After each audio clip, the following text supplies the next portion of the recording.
All right, ladies and gentlemen, it's another beautiful Tuesday morning. Tunapatana tena kwenye Beyond the Game. Na intro ya leo itaki mambo mingi. Niko na msichana ya Kechire. Msichana ya Kibera. None other than Zita. Jimoi, mkale mjanja. Tulisema mkiitisha, tunaileta. Mkiitisha, munaipewa. Zita. Karibu sana. Asante. Bana, you are here due to public demand. Na Umesumbuliwa. tu hivi episode leta Zita. na sidhani wanataka ati Zita akuje wasikilize story yake. Ni wanataka kujua mbona unachukia Arsenal hivyo. I think that is the biggest question I should start. Mtu wangu nakuaga na why do you hate us? Unajua yako sio banta. Unatuchukia kwa nini? What did we ever do to you? I think ni personal beef too. Because all the time tukinunua ma players kwenu wakujangi kufanya poa Manchester. So ni kama mnatulekea ngazi hasira zenu zenye hamjai beba league sijui for how long. Situ mwapati watu wadogo wako sawa. And then pia like mnakuaga na future but sasa future yenu haishangi na anything good. Mko na future for the first 5 seasons mmekuwa na future hata ya kubeba mpaka ligi.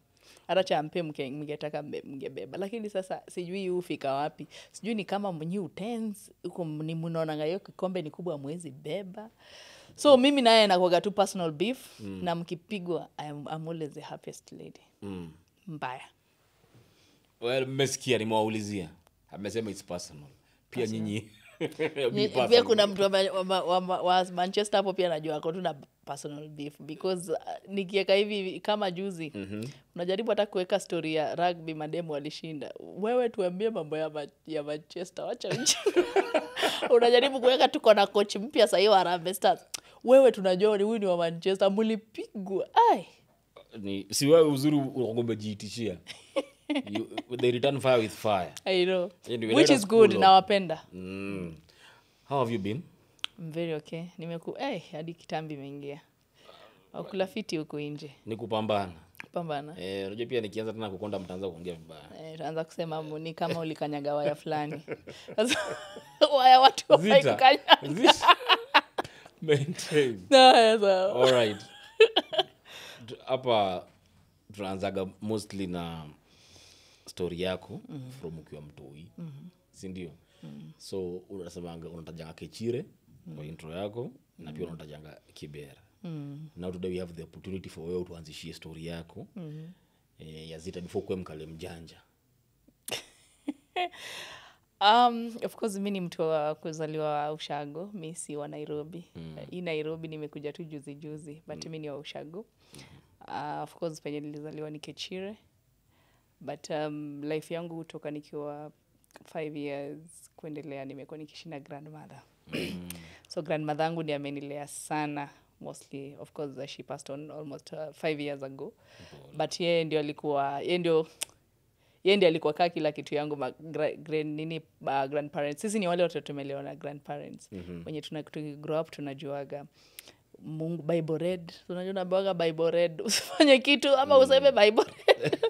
And you have kuna tu ile foundation grandparents who baki wameka kwa watu hii wenye the things that people are doing now. Wewe kama mtu mwenye umelelewa na grandparents huwezi fanya. Huwezi baki umejibishana na mzazi wako.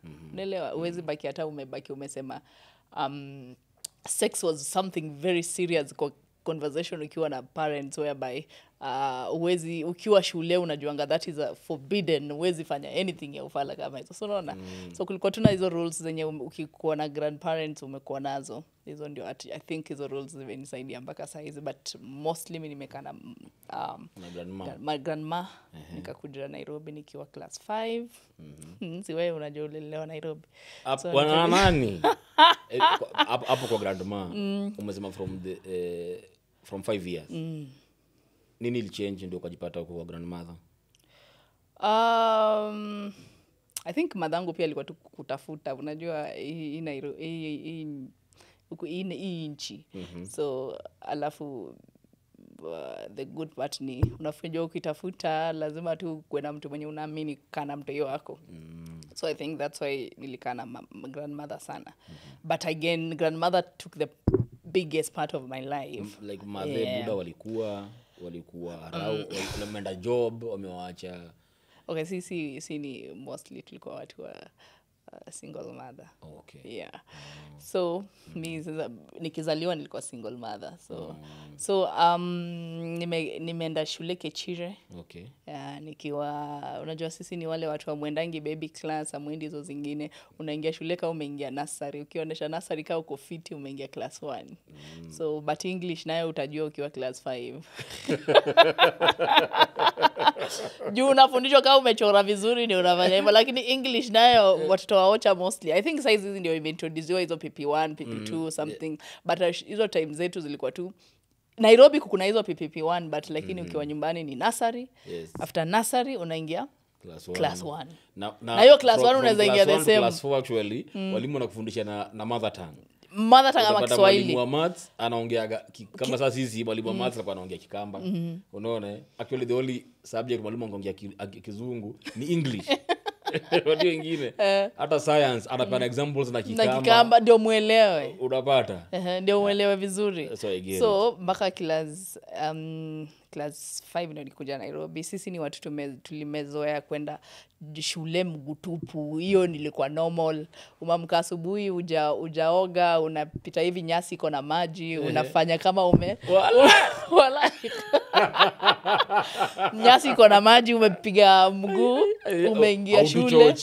If you know that. Na unajua that autochochi. Tulikuwa tunashika short hivi. Yes. Unapita kwa nyasi. Asubuhi ile nyasi iko na dew, sijui kama ni dew ama hiyo tu it's moist. Alafu kuna edge fulani pia ikifika, I think watu kwa hii Nairobi of course maji iko moto, but kuna edge fulani ikiwa ushago ikifika, wewe na maji ni kastima na maji. Ampatana. Upendi maji. Unatafutwa mpaka uende uoge. Upendi maji. Sijui kama ushaifika edge hiyo. Yes, definitely. Hiyo edge ukiwa sijui class 5 hapo class 4 5 6. Yes. Nakumbuka sisi. Mimi unajua ni dem na sikuwa napenda maji. Wallahi. Ukigrow. Na si lazima basi grandmother alikuwa anakutolea ngori excess. Mbaya. Masufuria alikuwa nazo kwa mkono amenirusha nazo mbaya. Kaoge wewe. Enda uoge. Utaki kuoga. Nikaa unaona umsi ananisumbua. Wewe uko sawa. Unuki jasho. Umetoka kucheza hizo kati umecheza. Uko sawa. Kweli. Huko Nairobi ndio mnatulazimishia maji. Nairobi ndio unaweza unafinya bado maji na kwa moto unaoga. True. Maji yote asubuhi unapitaga hivi karibu unaona ikitoa moshi baridi. Unani aingie moto. Anyway. So you moved to Nairobi. Why? So when nikiishi na grandmother yangu, sister ya madhe akakuja akasema kuna shule fulani huko Kibera inasaidia. Sasa mimi sikuwa najua Kibera, unajua mimi nikiambiwa Kibera ninajua mimi naenda tao buda. Naona magari bigi zikipita hizi sijui zikilia piga kelele. Hujai panda rap gari. Unafilivu unaona nini? Huku ndio nataka kuenda. Huku nikaa kuna maziwa. So saka kuja kaongea na grandmother yangu akaniambia nenda. Of course tulikuwa na attach so much na grandmother yangu kwa nataka niende. Because yeye naye alikuwa ananiprovide kila kitu. As much as unajua ushago ukikaa kwa anko wako maybe wako na anko wangu alikuwa anafanya Nairobi. Alikuwa anafanya Nairobi job. So ukibaki ametoka Nairobi, makazini zako wanavaa vizuri. Nini grandmother yangu anaangalia ananiambia kachukue mahindi hapo na mayai enda uuze unilete odo. Jioni utabakia mwana amekuletea. Unajua hataki ufeel vibaya. Vitabu hata hao wakinunuliwa vitabu wewe hauna. Unabaki unaambiwa wacha nikakununulia kitabu. Nakumbuka siku moja tukienda harusi. Pole unanikimbisha Nairobi sana. Turudi pole. Please tukae huko sana.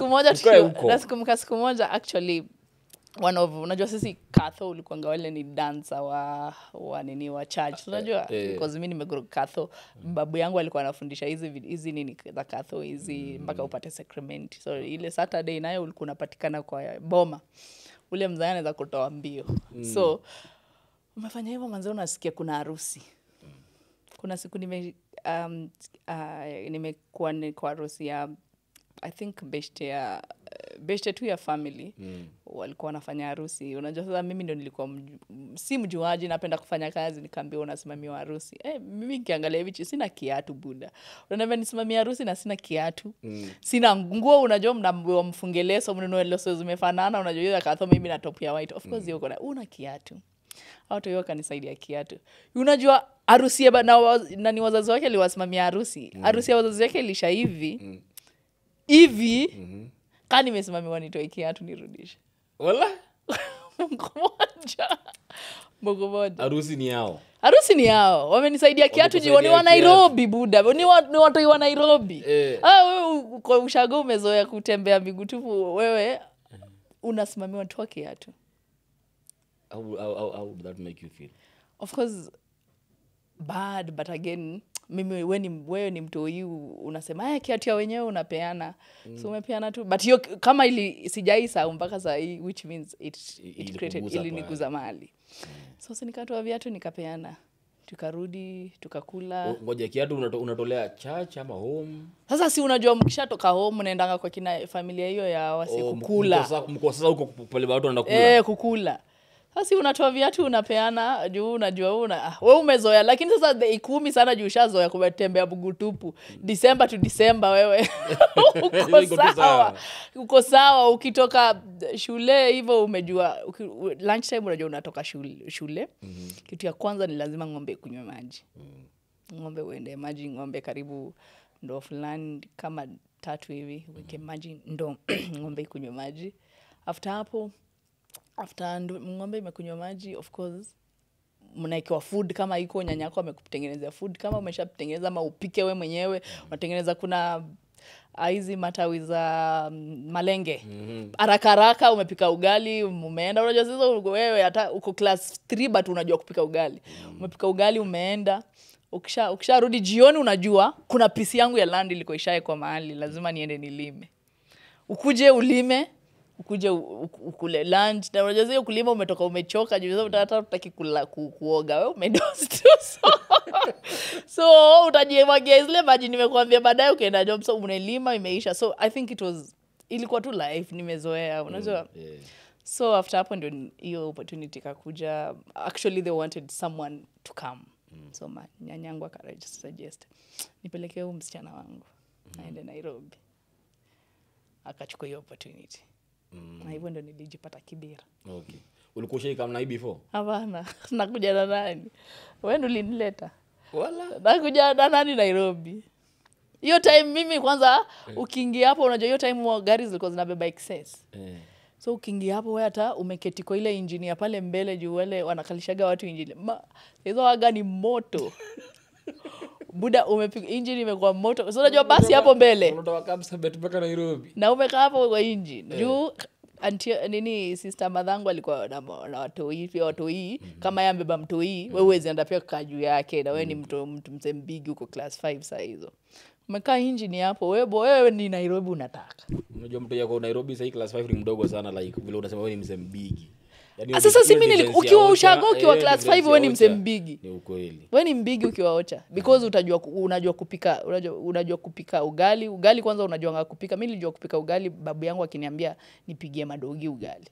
Tuongana mind mbaya unaenda unasiaga hiyo kupiga, hivyo ndio nilijifunza kupika ugali. Sasa unajua kwa nini nilianza kujua kupika mapema? Nikakuwa na hoteli sasa unaona. So nilianza kupika dogi ugali. So kupiga dogi ugali ndio nikajua all kupika na everything. So class 5 mimi najua unaniachia ugali na kupikia vizuri sana na nini na kila kitu. Kwa sawa. Nice. Umemalizana na Kechire before kuja Nairobi. Hiyo time uliambiwa kama Nairobi, how did you feel na Mbogi uliambiaje huko? So you had friends of course. Viti manzi. Ningekata kuingia. Dulieni nimeenda naenda kesho. Unajua sasa niliambiwa like kama kesho yake jua shatafuta mtu mwingine wa party. Lakini kama God ameshaika opportunity ni yako inakuanga yako. Nikamwambia nyanyangu sasa na sisi unatafuta mtu na Zita ndio huyu. So peleke Zita kasome. Sasa hizi tuko na shule inatafuta mtu hii sponsor. Yeah, kulikuwa na shule yenye tu inasaidia. Actually it used to help street kids. Okay. Nikamwambia peleka Zita akasome nyumbani. Mimi sasa hata si shule naenda. Mimi naenda Nairobi. Kweli. Aulali hizo siku 2 umeambiwa. uoni siku zikienda. Nikaa hiyo siku Mungu ameshikilia hivi siku kamba. Pole pole. Niende pole pole. Siku haiendi. Siku ikapatikana nikakalia hapo kwa engine kafika Nairobi. The most beautiful moments ulikuwa nazo ukiwa mtu hiyo time ukiwa Kechire, zenye unaweza kumbuka beautiful moments ni kama gani? Beautiful moments nikiwa Kechire mostly. I think just having my grandmother around. Ilikuwa beautiful moments. And then kudance church. Ilikuwa nafika hivi Sunday umeshatengeneza leso yako ya kudance kanisani. Uko mpaka kwa wewe ni mdogo lakini uko kwa kwaya ya Katho. Unajua zile kwaya za Katho? Uko hapo. Unafanya mpaka wewe unaimba soprano. Like hizo tu kwenda mpaka kulikuwa na church big yetu ya Katho hapo ile iko Tindinya. Kutoka tu hapo umeenda Tindinya tu kwenda kuimba huko. Umepanda gari. Ukaenda hadi huko. Aya. Mofaya. Okay. Umekuja Nairobi ndio hii manyumba pa Kibera. Reaction ya kwanza. Kibera? Vile umefika Nairobi tu, what was your reaction? Nairobi? Ai, napita hivi naona mandazi zinaniangalia.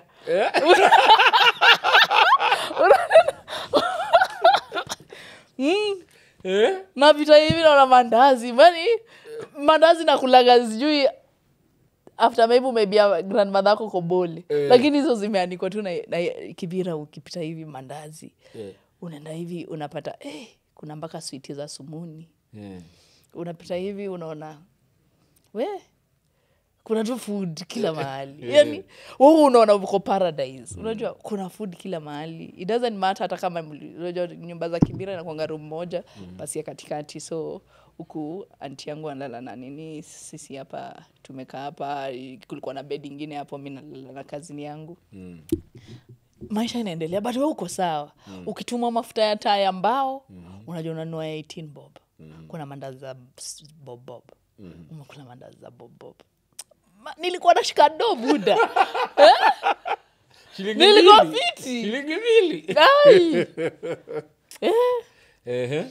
Nilikuwa fiti. But again before ningia shule it took a lot of some time. I think nilika almost a whole term before ningia shule. But again when it's always not roses, of course. I don't want to talk anything bad about my auntie, but of course alinisaidia nikatoka Nairobi nikakuja hapa. But again when you in someone's house, unajua tulikuwa tu mimi na yeye tulikuwa dem.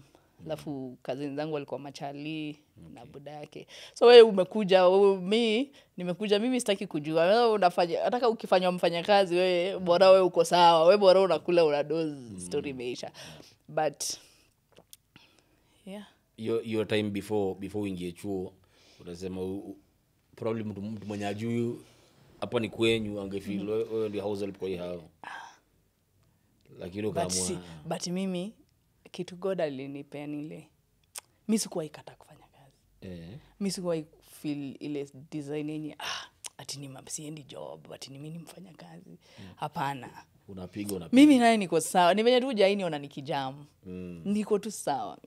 Mimi bora nimefanya ni unataka nifanye? Mimi nilikuwa tu sawa. Ni vyombo unataka nioshe ni nguo ni nini? Nilikuwa tu sawa.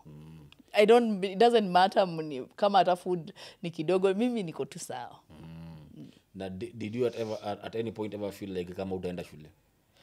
Your time unasema kama whole term ujaingia chuo. Of course I asked, but unaambiwa tu ngoja kidogo utaenda, but at the end of it I know watu wote wengi wa Kibera wanajua Calvary ni wapi. Kama ulikuwa unaishi Kibera unajua Calvary ni wapi. So hiyo ndio shule niliingia. The Calvary mostly ilikuwa shule ya wazungu helping the street kids na watu wajisaidie. So hiyo ndio shule niliingia nikiwa class 5. And I think hiyo ndio shule niliingia. Hiyo ndio shule niliingia. I'm trying to filter. Najua na filter. This is a safe space. No, it's not safe. We don't filter it was anything. all that. Shule unaingia asubuhi, unakula biscuits na chai. Because they were providing food until jioni time unaenda home ushakula mpaka sapa. So nilikuwa naingia unakula biscuits asubuhi na chai. No, before biscuits introduced, actually tulikuwa tunakunywa uji. Hiyo uji yetu ilikuwa inaitwa Glondu. So juni uji utapata hizo mavitu ndani ziko sawa. Wewe hata uoni kani mbaya. Alafu unapikwa uji, unaekewa waru moja yenye hajachongwa hapo na kasukuma kiasi. So uko sawa, umesetiwa lunch time. Jioni mnapikiwa ugali na hiyo waru bado na kasukuma kiasi. Uko sawa, uko sorted. So ukitoka hata home, sijui hata kuna watu wengine tu maybe hatuko tunaendanga shule, si bora tumeenda kukula shule. Tuko sorted kabisa. True. All right. So najua hizi ni vitu new unajua juu yangu. Kuna zile najua wewe hujui najua. Niambie. Kuna zile najua kama hiyo umekaa. Sijasonga, nimesonga? Uko sawa. Ndio unatoka songa tu, watakufuata tu. Okay, sawa. Hii majenzi wako best. So, yeah. Hii part umeifilter. Sasa sijui kama niko supposed prod ama niache. Staying with the in Kibera, it's not easy. Because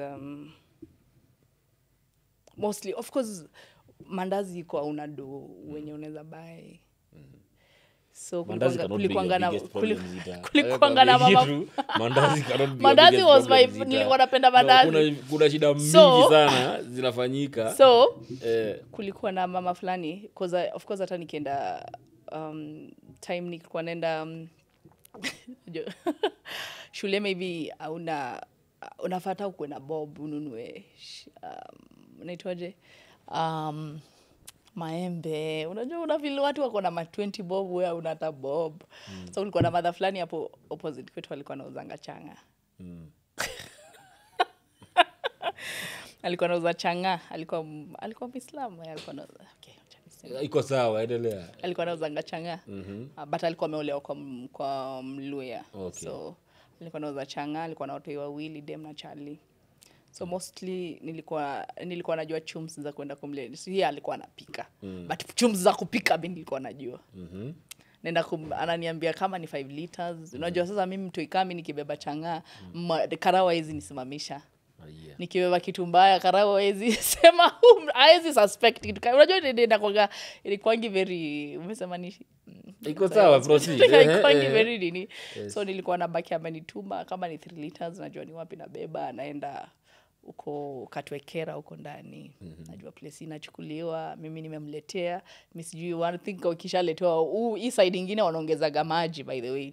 Juu unajua usiharibie biashara yao. So hii side nyingine ya maji unapata kuongeza sijui acha nisiharibie. So mimi nikienda hivyo trip moja nirudi. Nimepigwa mbawa yangu niko sawa. Najua lunch time leo sitakula Glondu na inaniekewe chapati moja hapo imepingwa. Unajua ile chapati katakata ile tear gas. Kwa hiyo niko sorted, nimekula chakula fiti. Unaona? So you adapt to this life in Kibera, and then hapo ndio sasa nikaingia kwa football team. Ilikuwa inaitwa Carolina for Kibera. Sisi ndio tulianza football team ya Kibera. It was Carolina for Kibera, and then it split mara mbili. Nyingine ikaitwa Girls Soccer na Carolina for Kibera. Okay. So mimi nikabaki Carolina for Kibera nikicheza ball. Because before nifike hapo kwa ball kuna swali. Hapana.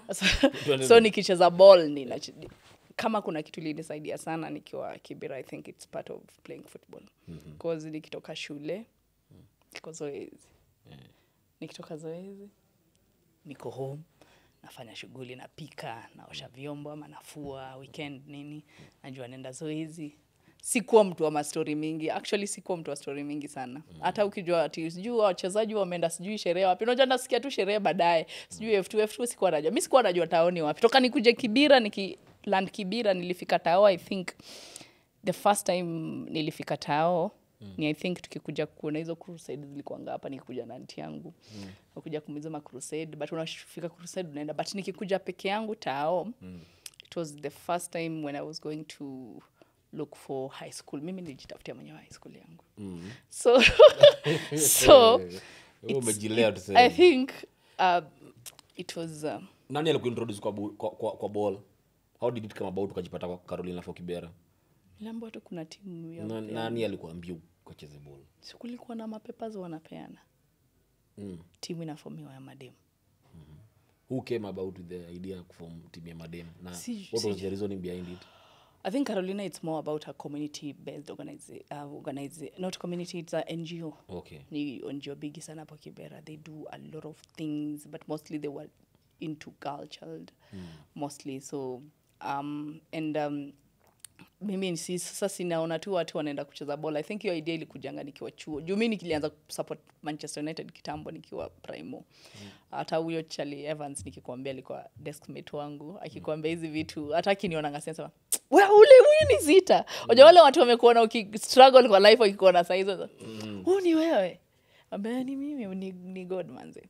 So hiyo I think nilisikia tu either shule ama niliona paper nikabaki nimeenda kufanya hizo watu wakienda trials nini, but unajua mimi nilikuwa mtall, niko na mbio, ukale iko ndani yangu, naweza kimbia, nimelima, niko na uzito fulani.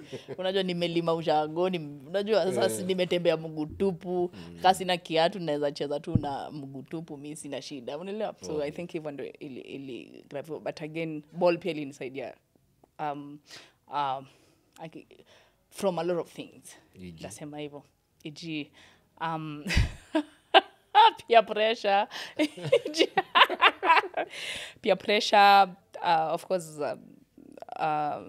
I think I was married to football, whereby I wasn't even thinking about hiyo adole imefika siju unafaa kuwa na chali, unafaa kuwa na nini. Nilikuwa nasikiza tu hizo scandals mimi nikicheza na teammate maybe, but again mimi ile design yenyewe, alafu niko bado na ile culture nimelelewa na grandmother. I'm not supposed to do ABCD. So ile unaangalia mtu unasema sex scandal, hata alifanya hivi, alifanya nini, sijui alienda wapi, waka club gani, mkapigana aje. Unajua sasa mimi nashanga mademu anafanyaje vitu kaa hizi. Unajua? So bado niko ile nimelelewa nini sana. I think so life yangu ilikuwa tu ball, nirudi kwa aunti yangu, tubaki tumepika. Tumefanya vitu za home, yani tulikuwa tu home time ball hivyo. A lot of people walikuwa wanapata of course scholarship wakiwa ball. Sijui kwa nini hawakuniona. Kama walikuwa wananibia. But again mimi unajua mi kwangu hakuna kitu ishaikuwa big deal. Nimepata scholarship. Hata hizo stories za scholarship za kulipia watu shuleni nilikuwa nakuja kusikia baadaye. But kwa sababu mimi mbona niingilie business ya mtu kama mimi sikuwa na mind. Mimi si nimekuja kucheza ball, nimemaliza nimeenda. Maji ikipotea unatoka kama sijui kama unaelewa hiyo part. Kama Makina. Ushaifika Kibera wapi? Of course najua Makina. Sasa mimi nilikuwa na stay Makina. Okay. Maji kilost mnaenda kutoa high rise. Na hiyo si ati unaenda na mtu wa boda uko na do. Unaenda kama mitungi 5. Yaani ilikuwa nishazoea, unaelewa? Like hii ndio life. Nimetoka kwa hiyo life, hii life ingine like, I have to adapt. Because I have to adapt. Ni nani ndakimbilia home? Hakuna. Hapo sawa. Au ilifikaje unajipeleka unaenda kujitafutia shule? So that is another story. So ikafika nikiwa class, actually nikianza kuvaa kiatu kwa mguu yangu, nilikuwa nimehepa home Kibera, because I stayed in an orphanage home for some time. I stayed in an orphanage home for some time. So shule walikuwa wanapea watu nguo unapewa, wazungu walikuwa wanakuja na nguo, mnapewa nguo huko. Food nilikwambia tunakula huko. Tunapewa mpaka viatu za shule, but mimi sasa sikuwa na sponsorship, ule individual ananinunulia kila kitu, so tunapewa tu kama viatu ikuja unaambiwa zile hawa wengine ma sponsors wakiletewa viatu, sasa zile zenye hao walikuwa wanavaa wakitoa watu warudishe, nyinyi sasa ndio mnapewa hizo viatu. But for me nimeenda shule na slippers ya red na blue na niko sawa. Unajua nyumbani nimezoea kutembea mguu tupu, so hiyo ilikuwa tu ni sawa. First tafis yangu nilivaa ni time nikienda nikiwa orphanage home, of course venye nishaepa home. Nilikuja hivyo tu. Sasa si niliona life ya nini ya huko watu wanapewa viatu. Yeah, according to you, will feel life your orphanage ni better kuliko yao. Yes. Watu wanakula poa. Unapewa unatembea na viatu. Mimi hizo niko na sandals. I told you it's a like a rescue center hiyo place nilikuwa. So huko kuna sandals, unakuja tu shule. Unaweza kuja mguu tupu wewe, bora umeingia shule umesoma. So naona hawa sio wanavaa uniform poa. Mimi sikuwa na uniform hiyo time nilienda huko, ndio napewa uniform. Na wanapiga pasi. Sasa unajua ushaanza kujigundua wewe ni dem. Wanapiga pasi. Una feel nataka life kaa hiyo. So ulienda kawaambia nini? Ulienda hiyo fanda yule mbele nimekam. Nateswa.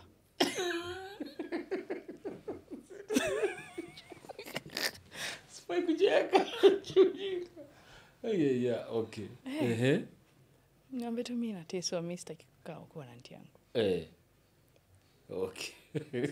Aunti yangu najua kiochia atasema nateswa. Story so funny. But Ndio.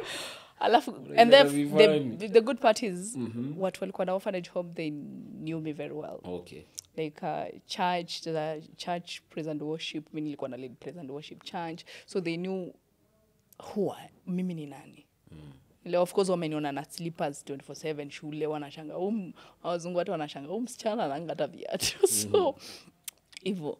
So mimi enda orphanage home tu niliwaambia mimi nataka kaa hapa, maisha ni fiti, mimi nateswa.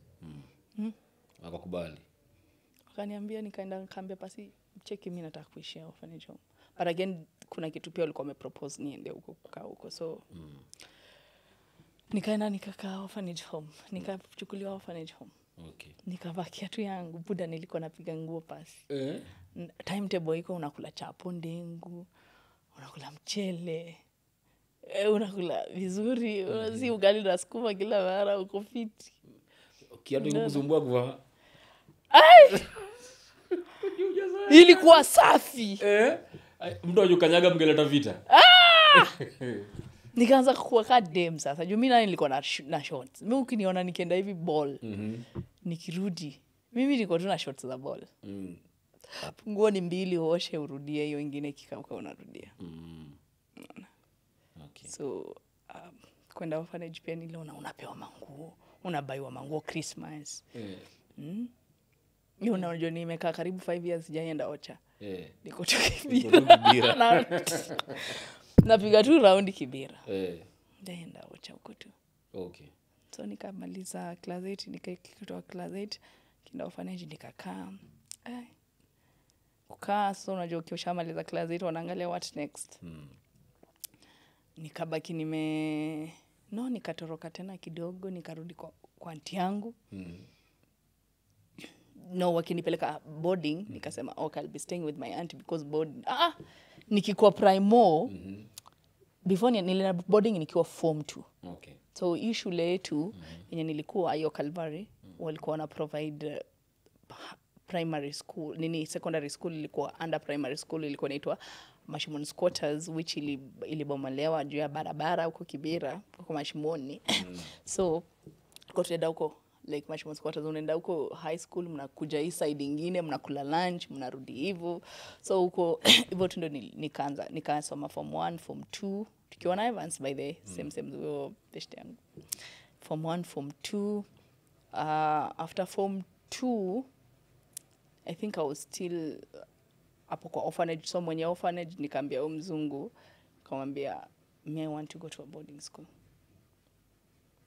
Kaniambia, you want to go to a boarding school? Nikamwambia yes, I want to go to a boarding school. Hivyo to like to have ni focus shule kwa class nini.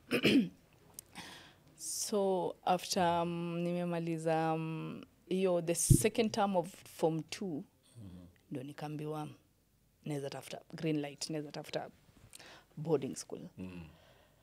So nikatoka, nikaambiwa, nikaulizana na nitafutia boarding school. Kaenda kwa aunti yangu akaniambia ako busy. Auntie hajakachu bado. hajakaa mi shida sitaki tulimtoka kujua. Mi hata sijawahi muuliza. Sasa si mi najitafutia pia maisha bana. Najitafutia zamanga ghetto is a slow coach bana. ya man Astagia. Is a slow coach. na pia tunasema ghetto ni ya masonko Ni Amazon Yeah, pia. man. But sasa najitafutia maisha. Yes. So nikatoka hapo nikajiambia nikauliza huko shule. Tukaniambia ukienda Thika huwezi kosa shule. Sitasema shule gani nilikuwa bana. So Why? nikaambiwa you are an So- alumni. You should be proud. so nikabaki nimetoka hapa nikaenda katafuta shule tu. Mi Umejipeleka Thika? nimetoka home Kibira hadi Tao, sijui Tao, unajua? Yes. Nimeenda Tao tu, unajua ukiuliza maochi kitu huwezi kosa kwenda. Kafika Tao nikoza gari za Thika zinachukuliwa wapi? Nikaambiwa sijui wapi uko down. Sasa lakini sasa ni mzungu alikuwa ashanipea dofiti, so nikauliza kukuwa na bike hiyo time. Unajua bike zimekuja juzi. Wewe si pia ukiwa nini Concord kulikuwa na nduthi zilikamdu just the other day. Nikaambiwa tembea huko, mimi natembea tu. Nikapata I think nilitoka home mapema by saa 1 nilikuwa Tao hapa Nairobi. Nikatafuta gari ya Thika. Mimi nikafika Thika town. Katafuta kwanza place ya kukula, nikakunywa chai. Kauliza watu tu hapo area, mnasikia hapa hivi kuna high school fulani? Kaniambia sijui enda China Girls nini huko. Nikamwambia hivyo, nikaenda hizo zote mbili. Sasa yenye nilienda ni private, nikauliza, nikaambia tu nikapata deputy na nasikia gari mkali. Hiyo ni kitu 3 jioni. Nikamwambia habari ya madam nzuri. Ananiuliza unafanya nini hapa? Niliambia tu watch, mimi nataka kuingia kuona anataka kuingia kuangalia kuongea na deputy ama principal. Kaingia kaniuliza, nikamwambia mimi natafuta shule. Na mzazi wako kwa wapi? Nikamwambia mimi tunatafuta shule. Kaniambia unatafuta shule? Unataka kuingia shule form 3 term form 2. Niambia unajua private zinazo zinapenda pesa. That's why sikwenda gava jinge lecture story.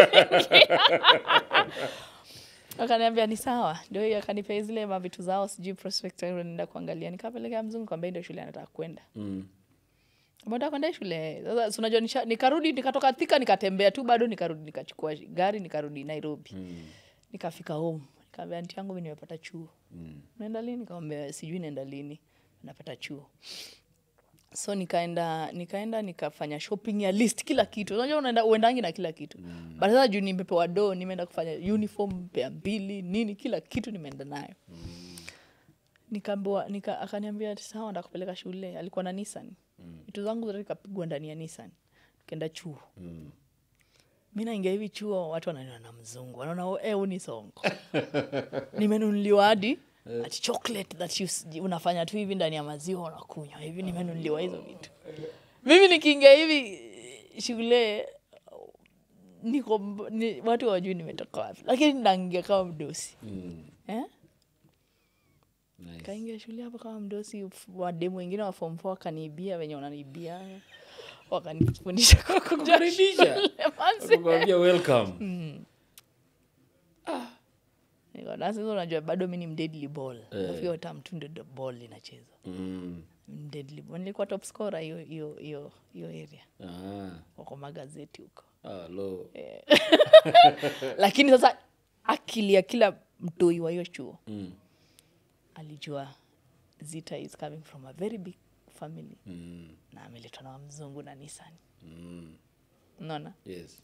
Na kitu kingine pia wakajua but walikuwa wanajua siwezi visitiwa juu mzungu wangu hayuko. Juu aunti yangu naye hakuwa ini visit, like uncle wangu alini visit once. Sasa visiting ikifika, mimi nilikuwa na best yangu dem fulani hapo, brother yake aliwananikatia. Sawa, kileta food hapo ndio nikatie juu na kula food. Sitako shule. Mambo ukatiana umetoka wapi? Sasa kunikatia kunikatia hakuwa ananikatia indirect kwa sababu tulikuwa udema akikuja hiyo shule, tulikuwa orphanage yetu ilikuwa hapa au walikuwa hapa, like unamjua kutoka Kibera. Yes. Nice. Kaneiba. kaneiba, so akikuja kuvizitiwa pia unaangukia. ame madhe alete food mob. Mimi naye wako hiyo na mtu ananivisit. But ndakula. Of course ilikuwa inauma una nini, but kitu nafurahia mimi sikuwa hiyo hizo vitu kwa roho. Ati niende kwa depression, ati sijui sijavizitiwa, ati naumwa, ati naumwa sijui na kichwa, ati nimelia the whole day. Siku ikamu iende. Maisha endelee. Next day mkiniibia shati, mimi pia nenda kuibia shati. Juu lazima ni survive. Pen zangu mmeniibia zote, mimi hiyo yenye nimeiba ndio ndabaki nimekaa nayo. Unaona? So hiyo ndio ilikuwa life. Nikamaliza form 4. Nikarudi bado sasa kumaliza form 4.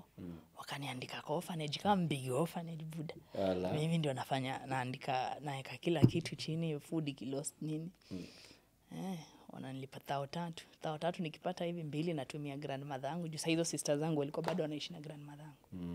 Natumia grandmother yangu. Nimepata mshahara na kutumia 2,000 ya watoi. Auntie yangu akikuja aseme food nini na piga ataka so 5 ama Yaani unalipa 3,000 utumie grandmother 2,000 but auntie Panjo unabaki na hapo ndo survive. Sasa mimi ndio naenda kununua mavitu. Una si ndio nafanya shopping. Si ndio nafanya shopping ya Gejire umeileta Nairobi. Mimi ndio nafanya shopping. It's a slow coach. Yeah man. I get it. Big up yourself. All right. Na unajua na hii time yote unasema umekaa Nairobi. At what point bado hujarudi Ocha? Bado. So umekaa that long unaona hata sister zako? Bado. Wanajuaga tu walisema niliwatoroka. Bado sijaenda. Lakini ndio ulipata na fare gani mtu yangu? Hiyo fare bora uwatumie. But again after I think after before hiyo niliendanga once nikiwa almost class 8 alafu nikarudi. Then from there tena sasa ndio mpaka uko job sasa. How was life? Did you at some point feel like mimi kama na miss watu wetu sana, ni kama nataka kurudi Ocha? Na miss. Of course nilikuwa na miss sister zangu. Yeah, sana. Grandmother yangu, but now the good part kulikuwa na simu. Unaweza piga uko mbaya nini, but hold on. Tabiri mmelima pia kidogo kama mimi. Roju. I like that spirit. Tabiri mmelima. Nikipata kitu sawa, it's for tupambane. Watu wengi ukuja wanasahau bwana. Nini mbona ulikuwa unakumbuka wewe? Like watu wengi wakifika hika Nairo unasikiaga watu sema wewe alituomokea. Huyo alitutoka. But wewe the little you got bado ulikumbuka kutuma home. What would you say? Nyanyangu alikuwa kila kitu yangu. So ndio amekupanga, umegrow unajua. You must stay rooted to your roots. Rasta gear. Ule mama na missing mbaya. Uzuri pia the best way ya kumkumbuka ni kuendeleza zile vitu alikufundisha. Uzuri tunazionaga. Amazing, si ndio? So nataka uniambie bado ukiwa children's home ndo sasa uliingia mambo ya beauty ama ni later? So history ya kuwa Miss Kibra. Watu hawajui. Unipe ruhusa niweke picha zako hapa. Niweke? Naweza weka. Mofaya. Okay. History ya Miss Kibra. Picha za Zita hapa akiwa Miss Kibra. I think ni after nimeanza kujigundua mimi ni msichana. Ball pia inanitoka. Hainisaidii. Ball I think tulikuwa tunaenda ni kucheza maisa. Unakumbuka kulikuwa na tona maisa ilikuwa na making ile ya kucheza ya wase wa ghetto wote wanacheza tona. Nilikuwa na kwa Bob nikienda juzi by then niliona picha yangu hapo kwa hiyo ndio nakwambia nilikuwa model aje. Kama picha yangu inaweza kwa mahali. Kweli. So ball size sasa nimeanza naanza kuona I need to do something else. I need to hata hiyo to do something else iko kwa akili yangu. Kulikuwa before Miss Kibra ikue kulikuwa na Miss Amani Kibira. Kitu ya peace. Sasa mimi nimepita hivi watu wanafanya training siku za mwisho wakaniambia wewe hata uko na mwili poa. Unajua mimi nilikuwa 1GB. Uko na mwili poa, wewe ni mrefu, enda ujaribu. Nikaenda siku 2 training. Si nikaenda nikafanya hiyo kitu nikatokea namba 2. Na sijaenda trainings. Sijaenda trainings, sina hata nguo. Nimeomba kila kitu nimevaa. Hadi yongo refu, hiyo ilikuwa bado sijarudi kwa mkubwa wa fanaji. Hadi yongo refu nimeomba. Unaomba wangu unakuwa namba 2 na ngoza wenyewe, na mwenye alikupea hata kwa namba 5. Na pia alikuwa kwa contest. Akakwambia nguo yake imefanya ushinde. Beste nimeona siku hizi yako cost. Hata ajui ni hope ndiye anajua ndio naongelea. Na ako Costa anafanya bado mambo ya mimi. Ako kwa Muislamu. Unajua Waislamu wanakuwa na nguo refu. Unajua kikuelewa Kibera mostly you'll interact with Muslims. So wewe nilinipea nguo ya red hapo nini hizi nimeenda nikatengeneza condoms na creativity, umeshona condoms nini. Kafanya nikatokea namba 2. Sema we kumbe kitu pia naweza toboa. Hivyo ndo nilitokea ball. Kaingia sasa wakaniambia sasa wakanitafuta training ya Miss Kibra. Ndio train Miss Kibra nini. Ka train Miss Kibra ilikuwa 1 month training, mimi sijazoea heels zinanifinya shanga. Ikabidi nijifunze kucheza na tembea na heels. Juu mimi nimezoea viatu za ball. Ibidi kujifunza kutembea na heels nini zanifinya na kanikana navunjika nini na nikaenda hivyo na nikashinda. Kwa Miss Kibera. Nice. Kwa Miss Kibera of course tukote. Sasa Miss Kibera ndio ilinipeleka machomo. Unaenda sijui training ya nini, go down. Unaenda go down. Wewe unajua sasa wewe ni miss. Training sijui tao. Hizo zilinifanya nikajua ni tao. Big up to Kibena Oko bana. Alinisaidia sana. Training sijui wapi na hapo itabidi sasa hizo weke kizungu yako vizuri. Hapo na address watu. Miss Kibra there's a function in Kibera sijui wapi umefika. Lakini sasa haikuwa na do. Either way recognition muhimu. Si ndio? Nikaingia sasa high fashion. Modeling ya high fashion. Nikapiga high fashion for some time, for almost 3 years. Because sasa hizo niko mass, but hakuna kitu kingine nafanya. Piga high fashion. Mnaenda kufanya wapi? Tunaenda fanya high fashion wapi? Hata mnaitwa mpaka kwa maclubs mpige show. Wewe bado umepiga show. Mimi nilikuwa kupiga show, hata wao mademo walikuwa wanashangaa na mimi. Piga show, umemalizwa, do yako, meo. Hakuna starehe. That's why ukichungulia picha yangu ya starehe huwezi pata. Home. Straight. Mimi nimepata kitu nilikuwa nakujia. Nimefanya East African Fashion Week. Nimefanya Nairobi Fashion. Mostly tulikuwa tunaorganize Nairobi Fashion. Nilikuwa na knitwear. Knitwear fashion modeling industry. So nimefanya a lot of high fashion. Nimeenda mpaka UNEP nikafanya ilikuwa UNEP hiyo inakuwa environment hiyo ndio inakuwa environment ndio yani nimepiga fashion UNEP walikuwa wanatulipa poa unapiga hivi fashion moja 15 watu wengine wanatuibia 15 piga 5 15 unapiga 5 uko mbele mba yes 15,000 hiyo pesa fiti unajua inakusaidia so nilifanya high fashion for some times after hapo niko na hiyo mambo ya Miss Tourism nikaenda nikafanya hapa nikaenda Miss Kenya wakunichukua jai nichukua but Miss Tourism nilienda but nao wanakuambianga uende penye nini ID yako inasema ID nasoma yes nasoma Nandi wewe Kinandi 0 huko unafika unapiga show na baki umefanya hivyo anasema mmepea Muluya wewe ule kuongelea Kiluya wapi sita juu unajidaga mkali janja but unaongea Kiluya proper madhe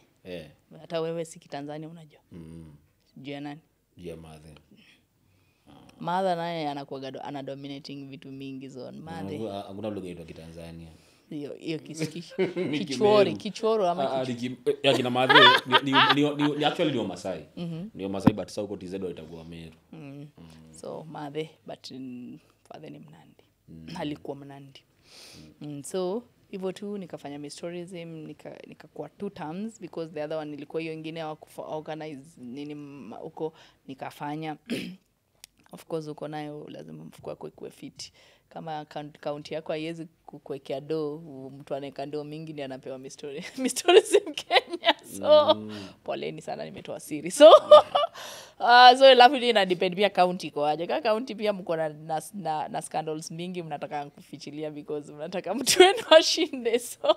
Unacheza kama nyinyi. So nikashinda Miss Tourism Nandi twice. Back to back. And I am here. True. Beautiful. Big up on yourself. So how do you end up in media? So media, it was, of course, nilikuwa mass, nimefanya broadcasting journalism, mass wanaitanga BJ. Ukiwa mass ukisema BJ wanajua broadcasting journalism, lakini huku nje ni kwa mass. Moving on swiftly. So, one of landlord wetu, I think alikuwa anafanyanga job hapa Royal Media. After nimemaliza mass, of course nilikaa bila job, nikafanya modeling for some time. So alikuwa anafanya hapa RMS ile kama mtu wa Asia, wacha niseme ni nani juu alikuwa bigi. So after hapo akakuja akaniambia ulifanya media. Akakuja akaniambia twende nikakupeleke kwa ofisi. Ukafanye nikamwambia mimi natafuta internship. Twende nikakupeleke ziwa nachukuanga mass huku kama watu wako internship shule. Mimi kwa shamaliza. But sasa yeye aliniingiza mpaka kwa mdosi mwenye kampuni mwenyewe juu. Na watu walikuwa wamekata hapo 1 month washafanya. Sasa mimi nikafanya internship yangu nikamaliza. Plus nilikuwa nafanya internship mademo wawili wakaresign. So kuresign but mimi naye nilikuwa napiga shughuli. Hata ukiuliza mdozi wangu anajua nilikuwa napiga shughuli. Hakuwa anataka kuniachilia. Umesema from day one wewe hujaogopa kufanya kazi. Mimi nilikuwa mpaka saa hizo mpiga shughuli. So nikapiga shughuli, nikafanya nikakuwa intern for almost 10 months. Unajua hapo internship 10 months unaenda tu home unarudi, unajua tulipoaje. So home unarudi 10 months. Nikamwambia buda mimi pia niko na masista. Naenda kufanya show zangu usiku maybe sometimes lakini niko na masista wa kufanya nini? Wakulea. Kaniambia unaenda utafanya interview tukakatuma tukafanya interview nini nikapita nikapata job. Hivyo ndo nilipata kazi. Nice. Now that umetaja masista zako. How do you ever see unakaga nao wana feel wewe ni sister wao kweli? Ama wana feeling wewe ni madhao? Because I've interacted with them, I've seen how you behave. They behave like you are their mother. Do you ever feel like unaona mimi nikiwa mama yao na ngine nikiwa sister yao? I don't know. But mostly because si wote ni madem. We just si ubaki tu wenye tu mademu ka. But kitu moja najuanga ni hatujai vurugana. Maybe hao wadogo wavurugane. Sasa watavurugana wewe. Because nakumbuka wakikuja Nairobi, nikiwaleta Nairobi ukianza kana mimi. Last born wetu mwenye saizi anamaliza kule KMTC. Alikuwa class 1. Yeah. Ukiwaleta Nairobi, Cheru alikuwa class 1? Yes. Kwa tunaishi nyumba nyingine hapo Kibera ya room moja amekata pasia. Hizo mimi nenda shule, nenda modeling zangu nikimaliza modeling narudi. Tunakaa nao. Hebu ongea hiyo kidogo. Hiyo ndo baideta kwa mimi.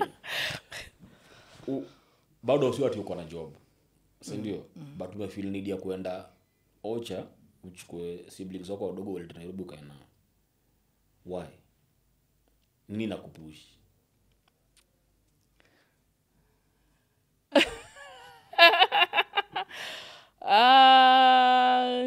Cause tumesema this is a safe space. It's not a safe space. We don't feel it. It's not a safe space, but again, I have a very good friend of mine. And she's like big sister yangu, she's in the US. So nikamwambia tu mimi nataka kuleta sister zangu hapa, akamwambia walete. So most of the time tumekuwa tukiongea helping out here and there. I think that is the only opportunity naweza kuambia. How was it ukiwa nao hapa? It was first of all wote wananiogopa. When umesema tu they feel like maybe mimi ni mamao. But again wote wananiogopa sana because they staying with your being a firstborn, staying with your sisters, lazima food iko kwa meza. Unajua hao ni watu hiyo wajui kama una ama una but lazima food iko kwa meza. you everything comes second about you. Cause ukimake decision unasema na hawa si hawana job, hawa si tunakaa nao hapa hivi, nikiwaacha peke yao nini nitafanya? So every decision you make in life you have to think twice. Yeah. Hata ukitaka kufanya decision yenye unataka kufanya kitu yenye unajua wewe sister kwa fai kuona ukifanya. That's why nilikuwa nikimaliza show niko home, because najua ni ile kama umeshazaa uko home uko na watu hii unajua lazima ufike kwa nyumba. So it's, but the other part is if you're not a strong person, if you don't check on your mental health, because at the end of it ile design inakupea stress nini, but again no one talks about how you feel wewe kama mwenyewe kama firstborn. Hakuna acha nicheke kwanza hapo. Hakuna mtu anakufikiria ngele sister tu anafikiria aje, ako aje, is she sick, is she something is disturbing her? Hakuna, there's no one thinks about you, because for you your mind is about them, but them hakuna mtu ufikirianga we have to check on her. Yeah. Until say that wame grow up wanakapitia odo pata wanakufikiria sasa. Maybe. Atasema Zita, kumbe ulikuwa unapitia kitu kama hii. Sasa wanakuelewa. That's true. All right. Nataka sasa uniambie vile umesema unaweza kusupport Manchester United kitambo. Hatuna team, Why Manchester guys. United? Why Manchester United? I think click nilikuwa nayo walikuwa na support United. Uko Kichire sasa? Tikikuja Nairobi, Kibra. Evans ni wa Manchester, Humphrey, waje tuko na tembea alikuwa wa Manchester, alafu alikuwa na Sami Musemi alikuwa wa Arsenal. So sisi watatu tulikuwa against. Sami alikuwa comedian sana, yeye ako saizi majuu actually, ako US. I think Humphrey ako Dubai, alafu Evans saizi ako ndio huyo comedian mbigi anafanya Japan mwenye nani anaongelea. So hiyo ndio ilikuwa those were my friends, because mimi sijaikuwa na hata unajua mpaka sasa hivi hujaniona na click ya mimi ni best ya mati tunaongea nini juu mimi naye tuwezi tukana wewe siku mbili uanze kuongea juu ya mtu ama uanze kuniambia vitu hazinisaidii kwa maisha, wewe tutaenda mahali. So hiyo best inaisha juu wewe niambie tunasaidiana jamaa, tuongelee mpira tuongelee kitu kingine. So I think hiyo click yenye tulikuwa nao ya Manchester, and then hapo ndio nikaanza hao ndio watu nimegrow nao, nikicheza ball watu mademo wameketi kwa room huko Calvary kwa dini huko, mimi nacheza ball na machali wengine hapa na hao machali hapa nje. So I think that's why I started there supporting Manchester. Your times like na Evra, Manchester hizo ilikuwa on fire ya Alex Ferguson ilikuwa on fire sana. Ningejua tunafika hapa. Oi. Ningejua after Ferguson yakuje toke tutakuwa hivi mbaya. Lakini singejafuata Arsenal. That is the first. Sasa unajua hata Man City iko inasikika. Atike. Hiyo time Chelsea ndio ilikuwa imeanza kusikika juu. Hiyo time ndio wakina Drogba walikuwa huko. Hiyo time Liverpool pia walikuwa poa. Hapana, Liverpool hawakuwa poa. Time ya ule legend wao anaitwa nani mwenye siku hizi ni coach? Gerrard. No, Liverpool hawakuwa hiyo that good. But walikuwa nasikika. There was that derby. Yeah, of course they were a big team. Arsenal pia ilikuwa nasikika because ya Wenger. We had won the league and beat Wenger. Yes. No, so but Manchester was there because the entertainment, unajua kulikuwa na kind of a marketing that Manchester put on someone's mind. Unajua Alex time, Ferguson time, nini. Unajua like I want that team. Okay. Mungu ni nani? Mungu hapa sasa. Saizi tunaumia. Nini imekukeep glued to the community? Juu bado naonanga ukifanya charity events, naonaga kama unaitaga Zita dishes. Zita Swahili dishes. Zita Swahili dishes. Mlisema Waswahili siku hizi kila mtu anasema kila kitu Swahili. We tutapata hiyo pesa. Nini imekukeep bado grounded mtaani? Mtaani? mabeshe zangu wako hapo. Mtu mwenye ndakwambia ni beshte yangu mwenye tumecheza naye ball. Mkamba fulani hapo beshte yangu mbaya sana. Naitwa Susan Mweni. Ule alikuwa anacheza mimi unajua nikicheza nilikuwa nacheza either unanipea 7 ama unieke 11 ama unieke 9. Juu mimi naye sijui nani aliambiaga game za madem defender wanafaa kuwa wanono. Alafu akipata mtu wa kukimbia kama mimi wanaona noma, but yeye alikuwa anacheza mid I think. Kama siko sure Mweni, I hope sijasema vibaya, juu alikuwa anacheza mid ama anacheza 8. Mostly alikuwa anacheza 8. So nimegrow hapo, life yangu imegrow hapo, everything yangu imekuwa around Kibera. Tao hata saa hizi sipendi kuenda, naogopa. Ukienda kuna place nyingine Gogo, mi Gogo Boys ni timu yangu, kwa hata hapo Gogo ukienda mi siitwangi Zita, nitwanga striker. So ni watu najua, and then you just want to be around the place that you've been you umekuwa. So dishes you want again to change kuna mtu akikuona hivi ana feel kazi Zita alifanya ABCD, mimi naweza. Unaona? Okay. Alafu pia kuna initiative pia inakuja tumefungua mimi na sister yangu actually, Purity. Unajua Purity sasa anafanya radiology. So I was feeling like kuna a lot of lives watoi wadogo, watoi siku hizi wanapata watoi sana. But again hawana doa ya kwenda hosi, wanatumia hao mama wakunga. Na hao mama wakunga unajua they've not been trained. Hawajui lazima pia hao watoi waende wafanywe hizo stories za kuscan nini, wale wenye mtoi amekaa kwa tumbo, si kama kitambo. So hiyo tunajaribu kufanya saa hizi, just educating the women in Kibera about maternal health. Like unajua I've seen mamangu akizalisha mtoto akitoka na mkono, wanatoa tu na mtoto na mkono hivyo bure, hajakuwa protected or anything. So that is what we are doing now, na bado tuniko Kibera tu. So for me I'm like I want to, hata kama sita change 10 huyo mmoja atakuwa nasikia fit. Okay. Big up on yourself. It's a beautiful initiative. Wherever you think we can come through, Yes. tuambie. Sawa. Sindio? Let us talk about the girl child sports in general in Kenya. Sasa najua umecheza futa, kuna kitu amazing sana inafanyika na futa ya Kenya pande ya madem. Una get kama walienda World Cup. Unaona wanaenda AFCON very soon. The first team from Kenya kuenda World Cup ilikuwa ni madem under 17. Beldin is doing an amazing job. Unaona okay, tuanze na Mildred Cheche, tumbig up kwanza, alipeleka team World Cup.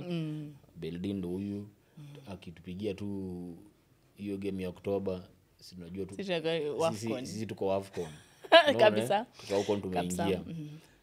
Like madem ball yao imegrow Kenya. Una get sasa unasikia sijui kuna teams sijui ndoa sijui Police Bullets, Viga Queens nini, una get like vile nyinyi mkicheza hiyo time hakukuwa na ligi ya madem. Una get kulikuwa tu hakukuwa na ligi ya madem, kulikuwa tu na hizi matona na hiyo maisa. But now sasa ligi inapigwa mpaka na madem. Una feel aje ukiona that kitu mlipioneer sasa ndio imetake shape hivi? Na feel poa, naona akina mademu wanaenda pro, wanaenda mpaka nje, wanacheza, wanapata do poa yenye wanabaki wanatumia hata home, wabaki wa change situation za home. A positive thing that wenye unafeel hata saizi unaweza baki umefanya nini, umefanya nini, unaweza hata acha mtu yake acheze ball saizi because it's ni opener kwa everyone. Si kucheza peke yake, seeing that you have nani mtu wako CAF A, ukiangalia Cheche, ukiangalia Beldin, like hao ni watu wana inspire saizi mademu. Mtu demo akitoka hapo anataka kuwa usema I want to be like Beldin, nataka kuwa coach kama Beldin. Kuna mademu hata wamekuwa saizi ni referee wenye wameitwa juzi kufanya hii story ya qualifiers under 17 kwenda kurep. Something that is happening, amazing thing yenye sisi wenyewe tukiwa hiyo time yetu we didn't have that chance. Everything was about the boy child, girl child, and then shule, boy child mtacheza, of course mtafanya hizi vitu zote, girl child when kuosha vyombo, kufanya hizi vitu zingine, but this is an opener for all girls. And for me, federation nasema tu support. It doesn't matter that mtu amefanya mistake moja, but because wanasema saizi tunacheza gender card. But again, as much as tunataka kucheza hiyo gender card, it's because we want to inua our say wenye wako huko nje. Susan mwingine pia mwenye best yangu mwenye tumecheza naye ball saizi ni women representative wa hii side nyingine ya Kibira, hii side nyingine ya nini wapi inaitwanga Jenny Northern something bypass. Hii side ya Kawangware ni gani hiyo? Ya federation wanaitanga Northern nini something. Federation sasa vile Nairobi kuna West. Yes, na hiyo Nairobi ni North hiyo, ndio? Yes, North. Yes, kuna dem amechaguliwa hapo, one of the women representative ni dem tumecheza naye ball. Yeah, so amekuwa this federation. So that is what we want to see. We want to see football academy grow. We want to see sponsorship coming to the girls. Sports ya madem saizi. Tuache treat games za madem kama to others. Let them come to the komeza kama zingine. Unaelewa, the way we take it seriously with Harambee Stars, let's do it kwa Starlets. Unaelewa, the way we take the rugby sevens ya Machali, let us do it for the ladies because wamebeba cup juzi. Something yenye Machali hawajafanya. Unaelewa, let's take it to them. The way we tunafanya volleyball ya Machali, let us do it for the girl child. Let us bring the revenue because at the end of it we are breaking, even nilikuwa nasema juzi kwa show tunasema we are breaking the curse. Hakuna coach ameenda Tunisia in the last 19 years akapiga nini akashinda game. Akapiga win 19 years. Saizi hatutakuwa tunasema ati ni 19 years. East African team imeenda ikapiga timu huko. Tukarudi na win na ni Beldin. It has give her support she wants.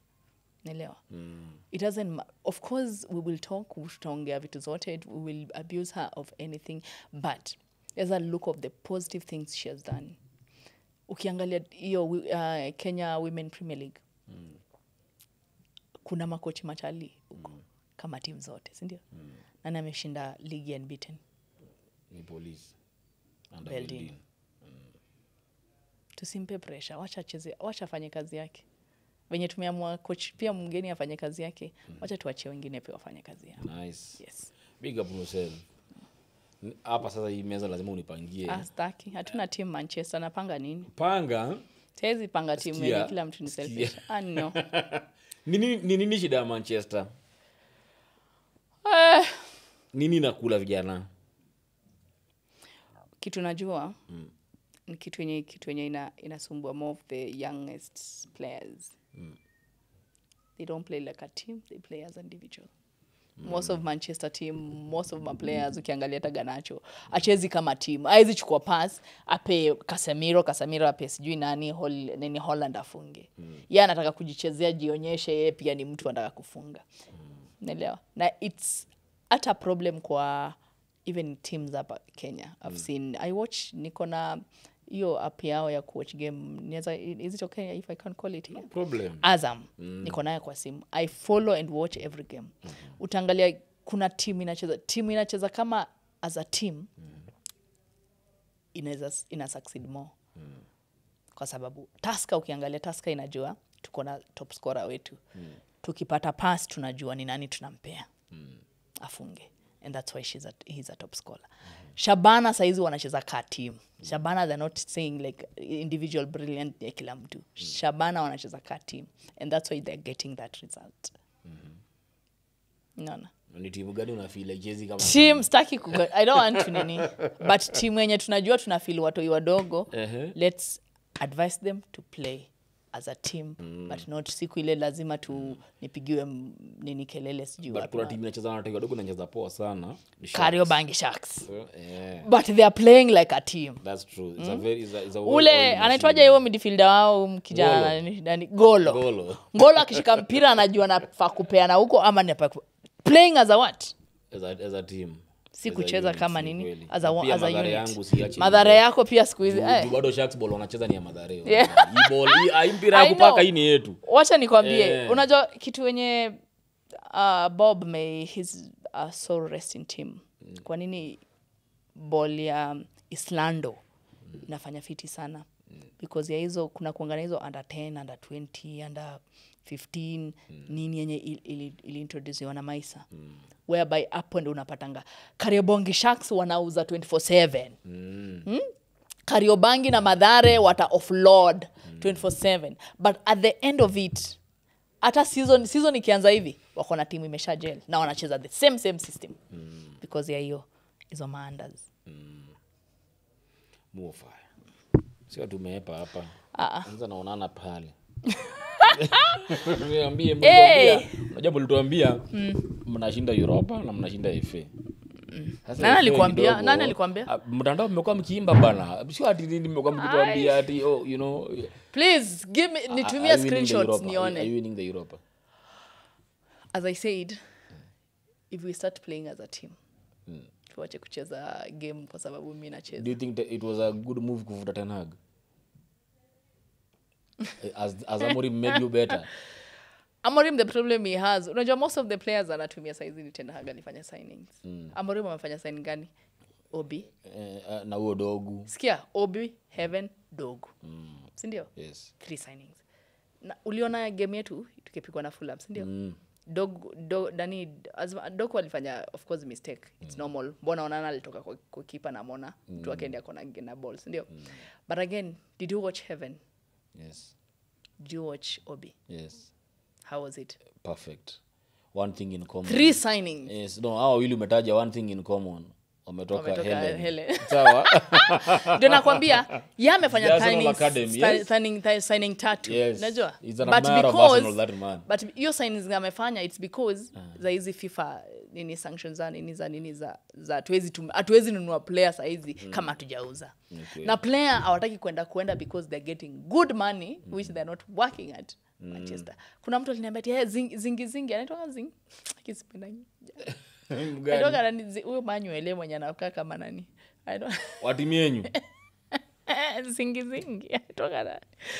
Huyo mwenye aliuza pera. Nani? Zingri. Victor Lindelof. Lindelof huyu mwingine mwenye aliuza ya pili. Zaxi. Joshua Zaxi. Zingi. Jina la wamejishinda. So, hiyo ni signing ya Ten Hag. Holland ni signing ya Ten Hag. Casemiro ni signing za Ten Hag. Squad yote ni ya Ten Hag. Ndio. I'm not saying amekuja at the wrong place where we cannot sign. But again, if we offload and give him the best squad that he wants. And that's why mostly squad ya nini ya watoi analeta huku because he's good working with the small kids. He's very brilliant. But team game size that watoto wengi ndio wanacheza vijana wameamua kwenda pesa. So for me I'm like it's not a bad signing for him to come but alikuja akapata the previous coach amesha eka signings zake unaelewa whereby unaambiwa work with what you have.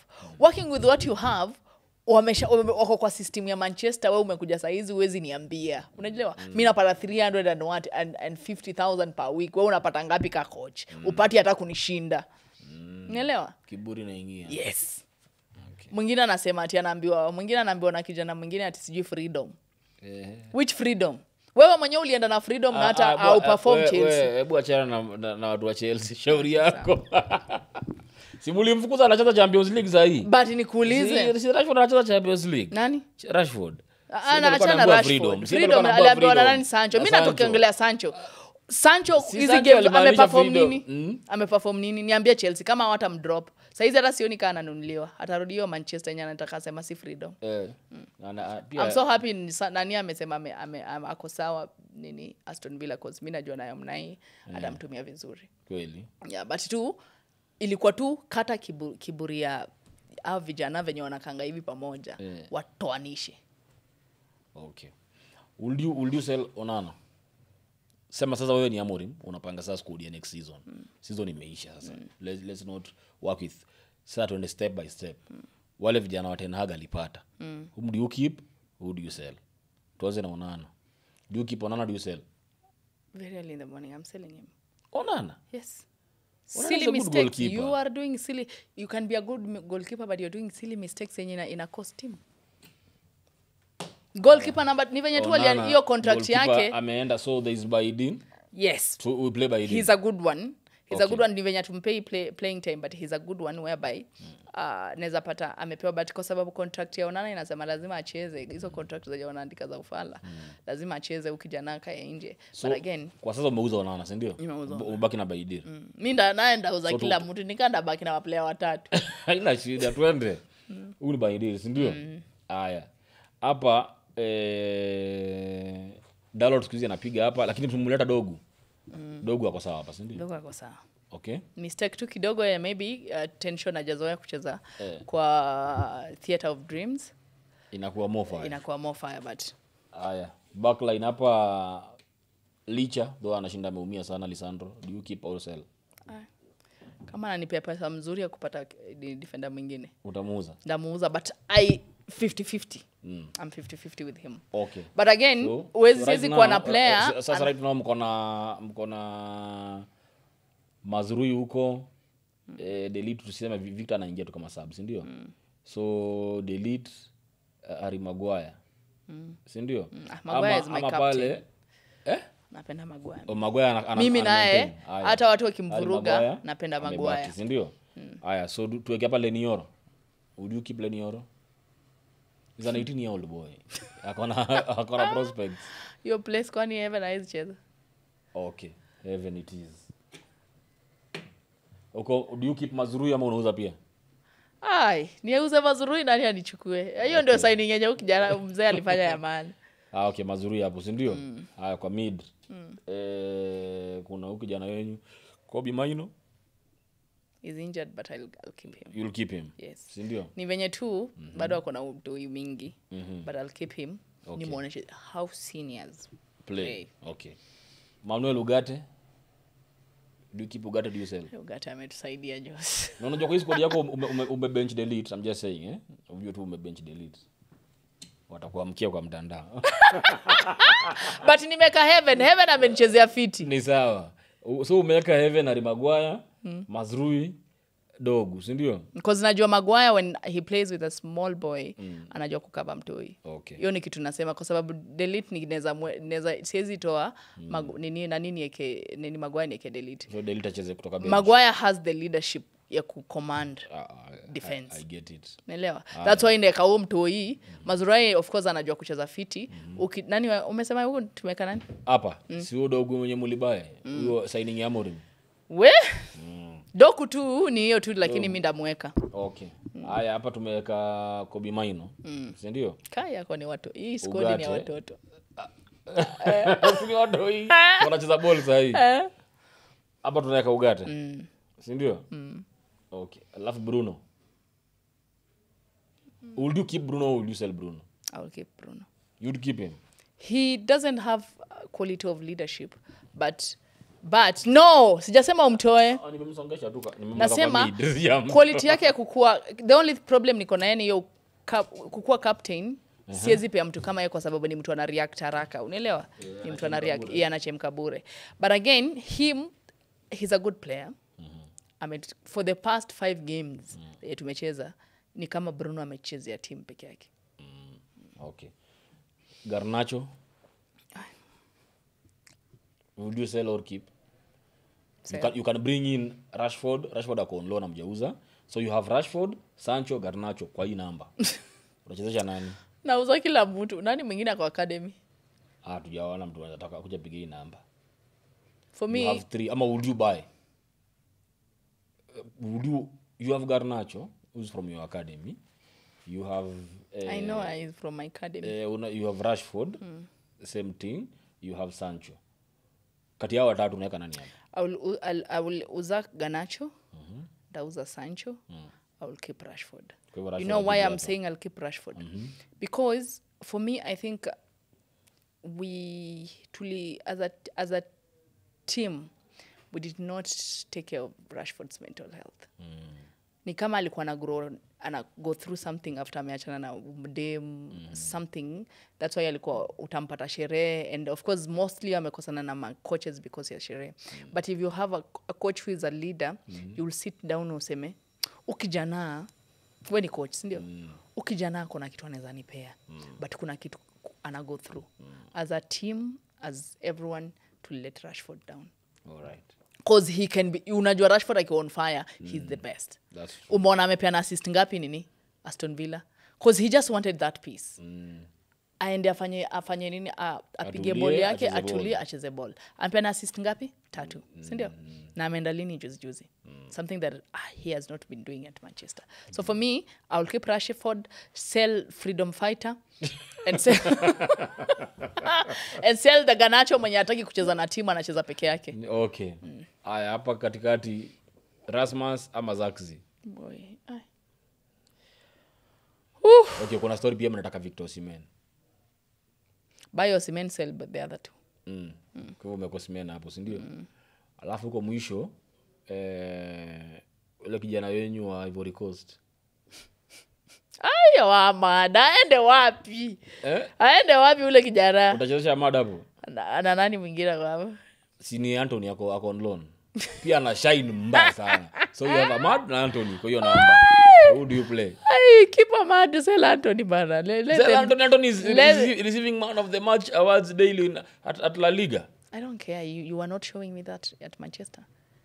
Because mukona why you giving Rashford grace but you're not giving Anthony grace? Because Anthony amekuwa Anthony tulimnunua pesa ngapi? Mingi sana. He's not even supposed to be in the clique of people fighting what was he perform. Unaelewa? He's supposed to be performing. Tumekubai mob, kazi yako ni kama mtu nilikuwa naambia mtu hata uitwe national team. It doesn't matter when ni Dame ama ni Charlie. Umeitwa national team, umeitwa kwa team. At the end of it utalipwa ama utalipwa? Utalipwa. Ni job. Unaelewa? If you're not performing, auta kwa first 11 yangu. He hasn't been performing akuja. Sawa, Ahmad. Nimekubali. Well, it's not a bad lineup, but sasa lineup yako unaona ikimaliza na mangapi kwa league next season? Hiyo lineup yako unaona ikimaliza na mangapi kwa league next season? Bwana tuingie Champions League. That's all you want. Top 4. All the best. Umeniambia nini? But kitu ndakwambia charter for Manchester. Yes. There's something that is that guy akipata do. He will buy, and I'm loving it because he's going for the small teams, and that's why hata alikuwa akisema hivyo kwa nini I'm building a team. I don't want to unajua ukishatumia kuchukua ready made materials wanakuja kukusumbua. Unaelewa? Yes. I'm building a team, that's why nanunua huyo kijana mdogo nikimwanzisha hapa akisema nilikuwa nachezea Manchester na funga mabao because of Amorim ameniambia nikae hapo akona reason ya kunini. Okay. Yes. All right, Zita. Thank you very much. Karibu. I really appreciate your time. Tungeongea 6 hours but you're always welcome. Ukienda usikia kuna point nyingine shataka kuniuliza kuhusu familia, nataka kuja kumwambia nimeolewa, unakuja tu. Unakuja unasema shata let me wacha niweke hii point clear. Ama unataka kuiongelea sasa hii nani? Nimeuliza tu like if you want to expound. Ushaanza kusema tumemaliza show. Yes. Ni maintain. Maintain. Okay. Maintain hivyo. Wazoga hivyo, si ndio? Hivyo. All right. Thank you very much for show was about me. Actually show ilikuwa about, that's why nimefilter. But show ilikuwa about mimi, jani yangu. Ni case uende feel tu guys, you know. There's this I wanted to say but I did not say. You're always welcome. You're poking me. I don't want you to poke me. Okay. Yes. Sasa. Asante, ambia watu social media handles zako. Zita Jimoi kila mahali, mimi siekangi ati sijui nani. Zita Jimoi, Facebook Zita Jimoi, TikTok Zita Jimoi, Twitter Zita Jimoi, Instagram. Zita ni mmoja, Jimoi ni mmoja pekee yake kwa hii dunia. Ushaisikia jina kama hiyo? Enda tu hapo mbele weka hivyo na Mkale Mjanja. Mkale Mjanja. Sawa. Nishaniambia Mkale Mjanja. Ndaya kama Mkale Mjanja. Amazing. Sawa. All right. Thank you very much guys for tuning in. Let's do this again next week, same place, same time. Na vile muliitisha Zita na Fujo, itisheni mwingine mnataka pia anakuja. Okay? Mimi nikusikiliza na kutenda kenye mnasema. Sawa sawa. Sio ile ingine ya let's not go there. Let's not go there. Thank you. Na usiwatch show alafu uende na subscribe mtu wangu. Subscribe, washa notification bell. Na pia kama story imekubamba, tumia best yako. Maybe kuna mtu wako pale Zita alikuwa atoa Kechire akuja Nairobi. Akiona story kama hii, inaweza kummotivate ajue kumbe inawezekana. Unajua kitu kwenye ni bamba ni nini? Wenye watu hujua mimi ni mtu wa get kali. Hawajui kweli. Vizuri, alafu when you social media inakuanga what you feed people is what they know about you. So mimi social media yangu nilikuanga about modeling, sasa inajua about sports. So ni mwenye ataochi story atajua juu yangu ajua venye nilikuwa nabambika kuona mandazi Kibira. Thank you guys. Let's meet next week, same place, same time. Yeah. Uofaya.